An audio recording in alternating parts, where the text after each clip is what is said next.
Is there any kind of pain that could keep you from doing the very work you love? Well, today in this poem of Emily Dickinson, we're going to discover a pain that she thinks that can keep people from doing the work they love. See the woman behind your seclusive smile. Oh, Emily. Good morning and welcome to Lost for Words. I am Sarah Woods and we're continuing our journey with Miss Emily Dickinson, and actually very sad to say this is going to be our last week of Emily Dickinson for a little while. After this episode, I'm going to be taking a little journey into the poetry of Sylvia Plath. And I have to say I'm a little bit nervous about it because I love Emily Dickinson so much. And Sylvia Plath is much darker than Emily Dickinson. So it's going to be very different to go through some of Sylvia's poetry. So we want to take this opportunity to fully enjoy our last week with Emily for a little while. And I think I found a poem that you guys will love. I had never read this poem before and I just fell in love with it. I think that's something that has really surprised me about Emily Dickinson. When I started this journey sharing these poems with you guys, I honestly didn't really know what I was going to find in her poetry. I mean, look how thick this book is. She has tons of poetry. But when I started this journey, I only had a very few poems of hers that I actually knew. And I really only had one that I was like truly in love with. And I haven't even done a video on that poem. But it's Hope is the Thing with Feathers. It's one of her most popular poems. It's one of the first of hers that I ever read, and I fell in love with it. But like, I feel like that poem is like my Emily Dickinson poem, and it's the thing that made me fall in love with her. But you know how sometimes with poetry, you can fall in love with one poem and I sort of think you like somebody, and you can skim through a book of poetry and not really connect with it. Like, it's really possible for someone to pick up this book of poetry, skip through it, skim through it, and like not connect, like their heart not connect with the poems on the page, to just read it and be like, oh, that's interesting, but to truly not feel the poetry. So I've been really surprised by how many of her poems that I have read and just fell in love with. And now I'm at a place where I would have a really hard time choosing a favorite of hers because she has so many different interesting poems. And I discovered also that the thing that I love about her poems is they're not all long. When I switched over to start reading some of Sylvia Plath's poetry to start getting ready for that series, her poems are very, like, she has a lot of long poems.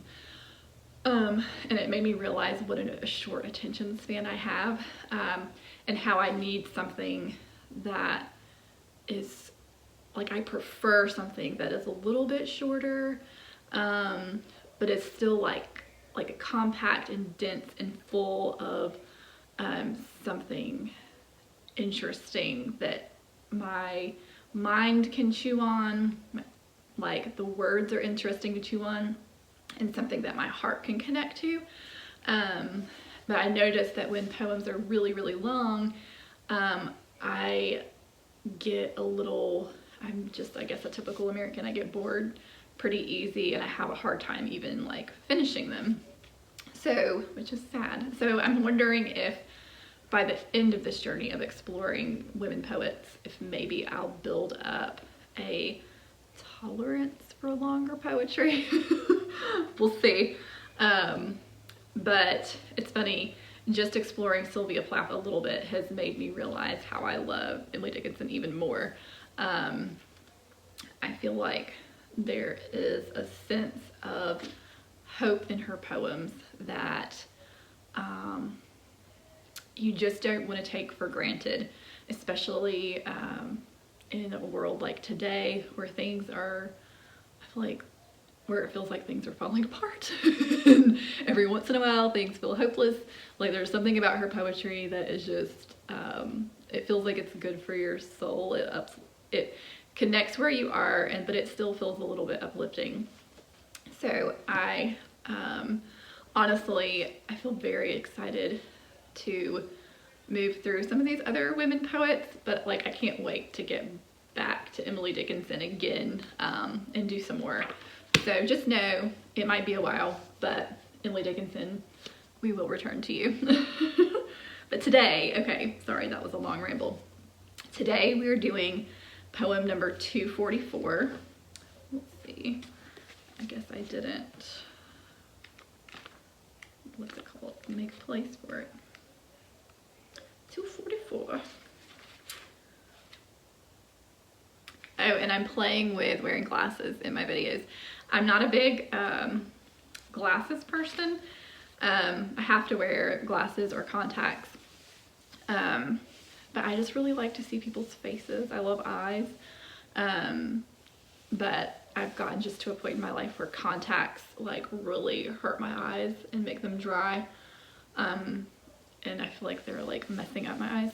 So I have some glasses, but I just didn't know if they would work in a video very well or if they'd have a lot of glare. So I'm playing with this today to see if it will work with my lighting anyway. So, okay, this is poem number 244. And we are going to be exploring the soul today in this poem, which I love. I love this poem. All right, I'm just gonna read it. Okay. It is easy to work when the soul is at play, but when the soul is in pain, the hearing him put his playthings up makes work difficult then. It is simple to ache in the bone or the rind, but gimlets among the nerve mangle daintier, terribler, like a panther in the glove. So I love the images that this poem gives us. Like there is a lot of imagery and a lot of feeling in this very short little poem that is really powerful. Okay, so this poem, it begins with, it's easy. So she's about to tell us something is easy. It's easy to work when the soul is at play. So, okay, I, with this poem, sort of like to imagine. So imagine like, I imagine my soul is like a child. So imagine a child, and this child is your soul. So imagine this child is busy playing with blocks, building a house, or having a tea party, or he's playing with army men, or he's climbing a tree. But imagine your soul, a contented child at play. And imagine you, the person that has to work, like a mother that has to work, trying to do your work while the child is happy and at play. It is much easier. It is easy to get your work done if your child is contented and playing. And it's the same with our soul. If our soul is contented and happy and playing joyfully, then when it's time to sit down and do our work, whatever our work is, it's much easier to do our work. But Emily Dickinson, she says, but when the soul is in pain, the hearing him put his playthings up makes work difficult then. So imagine this child, your soul. Imagine this child is suddenly in pain and pushing his playthings away, putting them up, and he's crying, he's upset, and you're in another room and you're trying to do your work, whatever your work is. Immediately, like, you can't continue doing your work. You have to get up and you have to go to this child, your soul, and you have to start taking care of him and making sure that he's okay. I love this image because it takes the things that happen in our soul and it divides our soul with like the practical daily living that we do, and it shows us how our soul is something that really affects our daily life. It really affects our work. It affects what we're able to do in our everyday regular life. So if your soul is in pain and hurting, then that makes everyday life, your everyday work, much harder to focus on, much harder to be efficient, much better quality work, much harder to do quality work because you're distracted and you're trying to figure out what to do for your soul so that it's not in pain anymore, and to help it to get better. So your focus, if your soul is contented and happy, you can be distracted by and focused on all the other things going on in your life. If your soul's in pain, you immediately are focused in on your soul, focused in on this child that's in pain. Your eyes, your focus, your attention suddenly becomes all about that child and restoring them to a place of contentedness. And depending on the kind of pain your soul's going through, if your soul just has a nick, like a cut on its finger, imagine a child that's what they have. They've just cut their finger and it's not that bad, so they just need some comfort and cleaning up and a band-aid. But then imagine a child that was climbing a tree and fell and has broken their arm or has broken their leg. That's a whole nother kind of attentiveness. Like, that's going to take a lot more work to get that child healed. Or imagine a child that's gotten into a bee's nest and has been stung by bees. Like, what if the child's allergic to bees?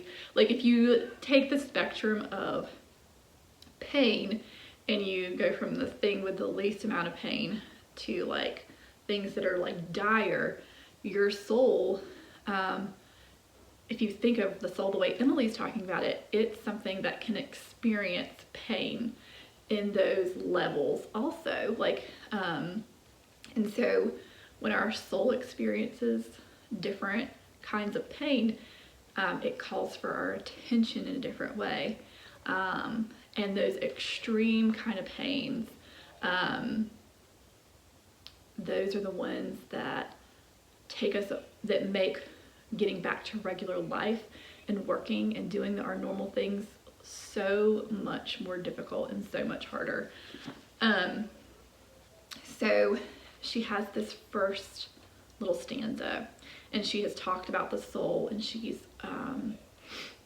compared it to a child, a contented child versus a child in pain, the soul that's contented versus the soul that's in pain, and the way we can go about our lives when our soul's happy and joyful versus when our soul's in pain, how hard it is to do our work. So now Emily is going to, she has been very vague about the type of pain that she's been describing, But in this next stanza, she's going to get a lot more detailed about this pain. Here we go. It is simple to ache in the bone or the rind. So the first stanza, it starts off, it is easy to work when the soul is at play. And so now this stanza says, it is simple to ache in the bone or the rind. So she's describing a kind of pain that it is simple to have, which is kind of funny. Usually when you think of pain, you don't think of the word simple, but it makes you... So now Emily Dickinson is going to describe a pain that it is simple to have. Just like it's easy to work when the soul's at play, she says it's simple to ache in the bone or the rind. So now we're gonna imagine our bones. So imagine you have, you've dropped something on your arm and you've bruised the skin or you've bruised the bone a little bit. It's painful, it aches, but it doesn't quite stop you from living. It doesn't stop you from going on. Or like, imagine getting a cut in your skin. I think the rind, when she talks about the rind, I imagine that she's talking about our skin. So I imagine like a cut or a bruise, and an ache in the bone. I kind of imagine a bruise also, and possibly even a broken bone. Like you can break a bone, you can like do the cast, do the thing, and you can still sort of work with things like that. But now she's gonna go into a kind of pain that makes it much more difficult to work. And this pain, she describes like this. But gimlets among the nerve, mangle daintier, terribler, like a panther in the glove. So I had to look up gimlets. Gimlets are, it's a tool for driving small holes. And if you use that word figuratively, it means sharp or piercing. So she says gimlets among the nerves. So imagine your nerves, like, you know, like if you have pain in one of your nerves, like, I don't know if anybody, I feel like I know people who have had sciatica, like nerve pain. It is like almost crippling, like for people. So like imagine a pain in your nerves. Like if you have a pain in your nerves, it doesn't just affect that tiny spot. Like it shoots up pain like into different parts of your body. And it's like sharp, piercing pain. And these gimlets, if you think of something that drills small holes, like nerves, when you think of nerves, you think of something very, very small, but that has the power to feel great, great pain. And so if you imagine something drilling small holes into your nerves or sharp, piercing pains among your nerves, that's a serious pain. I remember when I was probably 22 maybe, I ended up getting something that's called trigeminal neuralgia, and it was where I had a nerve in my neck that a blood vessel was putting pressure on, and it lasted for, this was about 2 months that I experienced this pain, I think, at least 2 months. And it was by far the worst pain I've ever experienced. And for me, like giving birth was quite painful. So, but I remember when it first started happening, it would shoot pain from here all the way up into my jaw and then up into my head. And it made my teeth so sensitive that like just breathing felt like putting something like really cold on my teeth and like shooting pain up into like my head and my body. And it would be like this sharp piercing pain that would go from here into my jaw and then up into my head. And I would never know when it was gonna happen, but it happened like while I was sleeping, it happened while I was driving, it happened while I was at work. And like I just remember I would just be standing there, and all of a sudden this pain would happen, and it would be so overwhelming that I would just have to stop, and like I would do things like put like a hot compress on my face, or just a hot washcloth on my face, different things like trying to like bring some relief. But it would last, I mean, it could last for 30 minutes maybe. And like I just remember there were days that like I'd be driving to work and it would happen like while I was driving, and I would just cry like all the way to work, or like I would wake up in the middle of the night and it would happen. And like when it would happen, like that kind of nerve pain, it really was like what Emily Dickinson was talking about. It was so painful that it took every bit of my energy and power just to survive the pain, like much less like to keep working or talking to someone. Like it really wasn't possible to really engage people when it was happening. You basically went into like a survival mode of how can I make this the least agonizing, and I make it through this however long this is going to last. Because I think sometimes it would last even longer than that. But anyway, I ended up like getting help with it and stuff, and I haven't had it since then. I hope to God it never comes back. Oh my gosh, it was awful. Honestly, I really would not wish that pain on anyone. So I imagine, so Emily Dickinson, she to have wrote this about nerves and this pain and the nerves, it makes me think that she's probably experienced this pain, but she's comparing that kind of nerve pain that's like crippling to pain that happens in your soul, which I think is like quite incredible. And she shows the range of pain, how we can have this tiny little pain that lets us keep working and going about our lives, but we can have other kinds of pain that absolutely like cripple us and like are so painful that's all we can do is just survive that pain. But I love the last line in this poem, last two lines in this poem.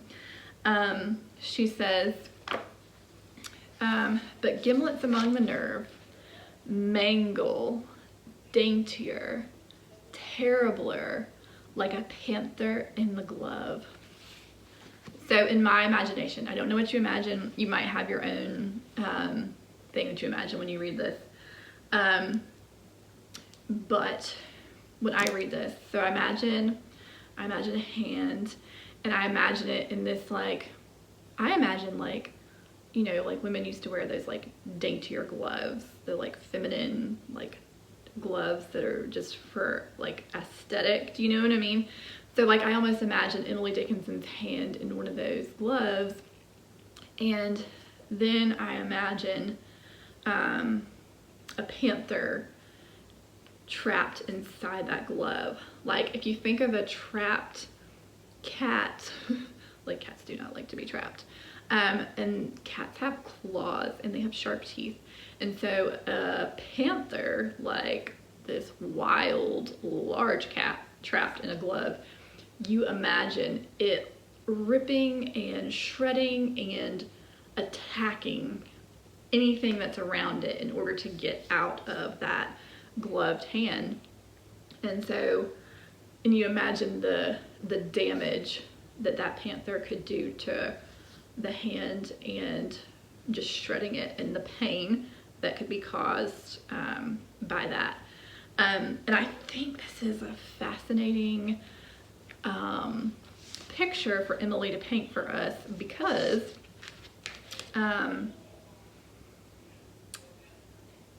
she's describing a pain. She's describing having a pain that can keep her from working.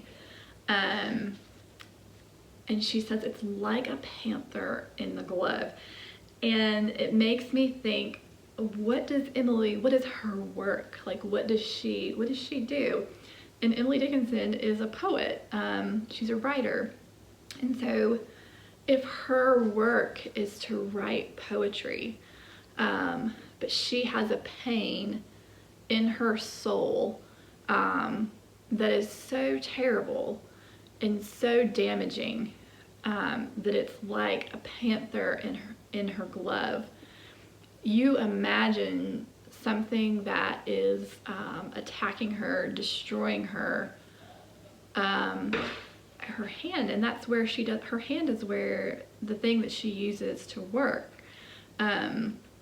which I think is like an incredible like analogy, an incredible like visual. Like, I feel like the visuals that she packed into this tiny little poem are incredible. Like, we have a child representing the soul, and then we have gimlets, like small drills drilling into our nerves, and then we have a panther in the glove. So I almost wonder if this is something that is personal to her, or, you know, sometimes people can write about things and they can be trying to see something from someone else's perspective. But for me, I wonder if this is something that Emily Dickinson is writing because it's something she has experienced herself. That if she has in her life ever experienced a pain in her soul that felt like gimlets in the nerve, that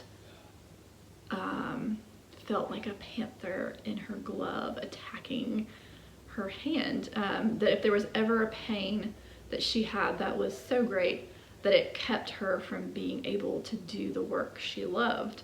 I think that's a fascinating thing to think about. And I think living in the world that we live in today, where, I mean, so many people have like anxiety and depression and like all kinds of mental health things, and then people who have trauma. Like, I feel like we're, like, especially with the internet, we just find out more and more about the kind of inner pain that people have going on and that people are living with. I think, you know, before the internet, it was probably a lot harder for those things to become common knowledge, but it feels like now it's just everywhere. And so, like, you're able to see all the different information that's out there, and the different kinds of pain that people are experiencing, and it's quite overwhelming when you really start to like see how much inner pain people do have in their lives, and what people have to learn to live with, and what people have to like seek healing for. We have seasons that go really well in our lives, but then there are also seasons that are like extremely, where we experience pain that we just, as humans, we know happens, but I think we kind of hope that they don't happen to us, you know? And so, I don't know. I think I love this poem because I feel like it makes, for me, it makes you feel like you're not alone if you're somebody who experiences extreme pain. that if you walk around in the world and you're looking around and it looks to you like everybody else is just like happy and going about their lives, and like everybody else's pain just seems like cuts and bruises, but for you, like you might feel like, oh, how come everybody else is only having these cuts and bruises and I'm over here feeling like my nerves are being drilled into, like this debilitating kind of pain where I can't even function in my life. I think Emily Dickinson, like that poem makes that person not alone. Like it's like, hey, this is real and it is possible to experience that kind of pain in your soul. That just like you can hurt on your skin, on your bones, that it's possible for your soul to experience pain also of varying degrees, and sometimes it might be an extreme pain. So I don't know, I love this poem. I feel like it's one of my favorites probably because I feel like what she did visually for us in this poem and the way she allowed us to imagine different kinds of pain and even a life free of pain, like the way she did that, such a short amount of words, I feel like it shows off her skill of being able to communicate a feeling and a wide range of feeling in a way that you're like, oh, I know what she's talking about. So I just think that's amazing. So I guess I always like to leave you with questions. I guess if I have a question to leave you with today, it would be, have you personally ever experienced this kind of pain that Emily Dickinson is talking about in your soul, where it felt like you could barely focus on your own life anymore, your own work? I feel like I've experienced this a couple of times in my life. I'm not going to go into any details, but I do know that it is very real, that things like heartbreak, I feel like can allow you to feel this kind of pain, and many other things. Yeah, I won't go into all of them, but yeah, have you ever experienced the kind of pain that Emily Dickinson is talking about in this? And have you experienced this range of like being like, wow, like my soul is happy and contented and I'm able to do all these things. It's amazing what I'm able to get done in my work and in my life, and you just feel productive and amazing. And then contrast that with the time in your life when you've had a great pain in your soul, and did it debilitate you? Did it keep you from being able, like how much harder did you have to work at life during those seasons? But anyway, oh my gosh, I'm like so sad. I'm like, Emily, I don't want to leave Emily. And I feel like we're about to go into Sylvia Plath during the holiday season, and I was like, is this really a good idea? Because she's just so much darker. So I feel like I'm going to have to be very creative in figuring out a way to dive into Sylvia's poetry without ruining your holiday season. So hopefully that's possible. But anyway, I love all of you guys. Thanksgiving is coming up soon. I guess this poem, I think if you reflect on this poem, you could maybe reflect on a time in your life where your soul was contented and you were able to go about your life and do the things that you wanted to do. Maybe we can reflect on that. And then I think it also, this poem makes me think of in those seasons when your soul is in that much pain, that you really do have to give yourself a lot more grace, because it's real. Like, the pain is real, and like you can't just like snap your fingers, make the pain go away. So it's like, I feel like you have to let yourself slowly move through those seasons. And I think it makes me thankful for the people who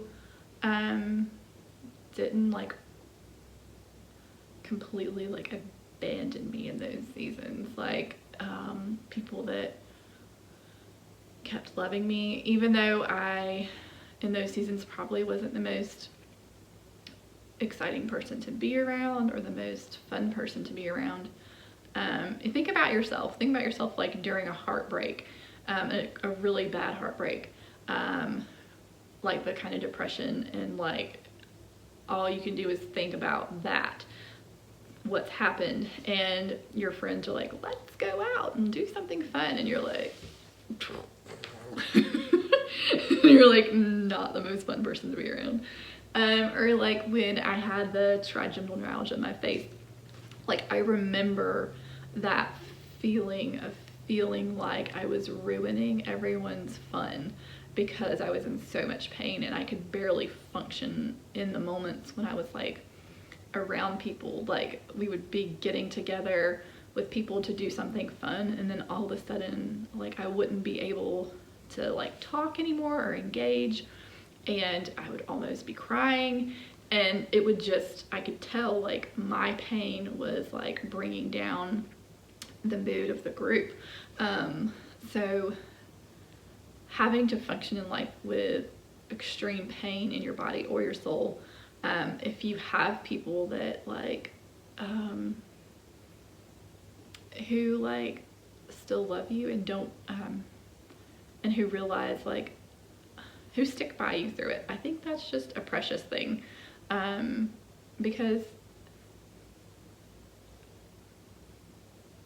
not abandoning people in the middle of their pain is a really I think that's very noble, because you really don't get anything out of, you don't get much out of that person in return when you're friends with someone who is going through a season like that. You're doing more of the like carrying and more of the comforting, and if you're able to, in the middle of your pain, still try to bring a smile to people's faces, still try to be giving, try to be generous with the little bit that you do have to give, I think that matters. I don't know, I feel like I'm rambling about all kinds of things, but I think it's because I'm really sad and I don't want this to be the last Emily Dickinson poem. But we'll be back, Emily, we'll be back. I hope you guys have a great Thanksgiving and great holidays, and I love you, and I will see you again next week.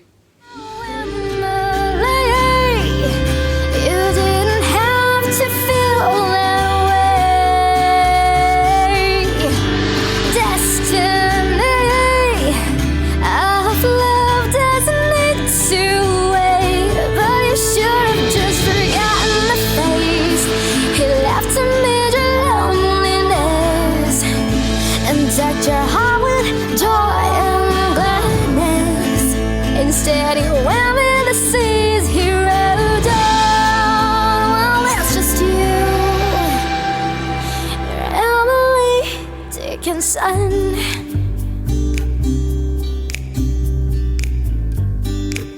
You're Emily Dickinson.